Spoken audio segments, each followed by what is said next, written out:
Dr. Ndlozi, affectionately known as the People's Bay for his charm and wit in South African parliamentary sessions, has officially stepped down as a Member of Parliament for the Economic Freedom Fighters. Announcing his resignation on Thursday, Ndlozi took it to his Twitter account to thank the people and its supporters in a heartfelt message. Writing in isiZulu, he said, "Sibonge umbutho wabantu dinithanda nonke emakhaya," meaning I thank the People's Party, I love you all at home.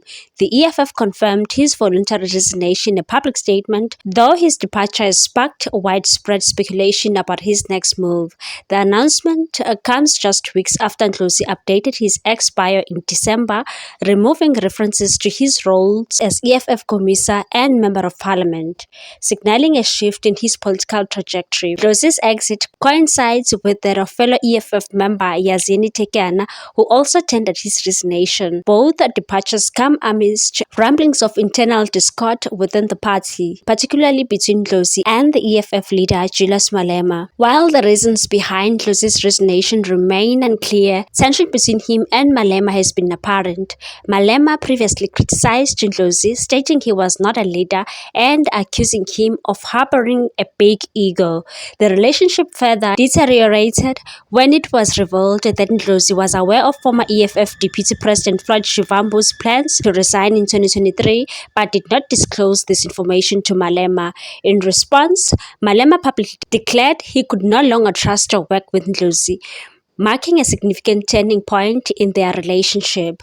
Ndlozi's absence from the EFF elective conference in December, where key leadership positions were contested, only fueled rumors of a rift between the two. Ndlozi's resignation has drawn mixed reactions online. Some social media users celebrated his decision to leave, describing it as a long overdue. One said, "Am I the only one who's happy for Dr. Ndlozi? He's endured quite a lot of disrespect from Malema as the EFF member." Finally, others questioned whether the resignation signals deeper problems within the EFF.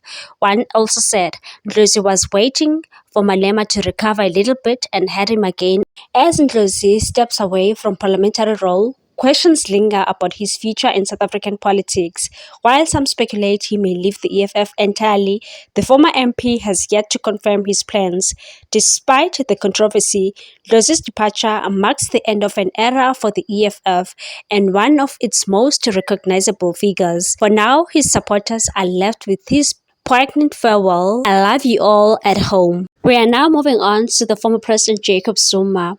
The African National Congress Youth League president has intensified its criticism of the Umkhonto we Sizwe Party, aligning the Economic Freedom Fighters and branding the organization as an enemy of progress. Speaking at Peter Mokaba Memorial Lecture in Khayelitsha on Friday, the ANC Youth League president Colin Malachi dismissed the Umkhonto we Sizwe Party as a counter-revolutionary group that lacks any progressive contribution to South Africa's political landscape.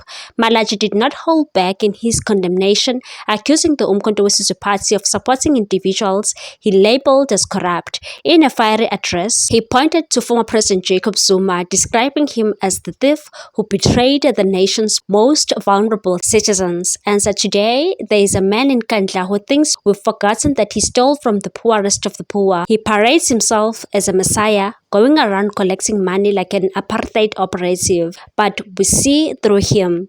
The ANC Youth League president did not mince his words, labeling Zuma as enemy number one. He urged his audience to recognize the former president as a greater threat than the Democratic Alliance, claiming that Zuma operates under the guise of a revolutionary while undermining the very principles of the ANC. And further said, "When you return home, tell your families that Jacob Zuma is worse than the DA. He pretends to be one of us, but is in fact a true counter-revolutionary." The former president, who was expelled from the ANC last year, is currently seeking reinstatement in the party. However, Malachi's scathing remarks underscore the growing divisions within the ANC and its affiliates, signaling a tense political climate as Zuma fights to regain his position. The Peter Mokaba Memorial Lecture served as a platform for the ANC Youth League to reaffirm its stance on rooting out corruption and counter-revolutionary tendencies within South Africa's political framework, signaling a hardline approach toward those it deems as threats to the country's progress. What's your take on this one, people? Thanks for watching. Please subscribe for more news.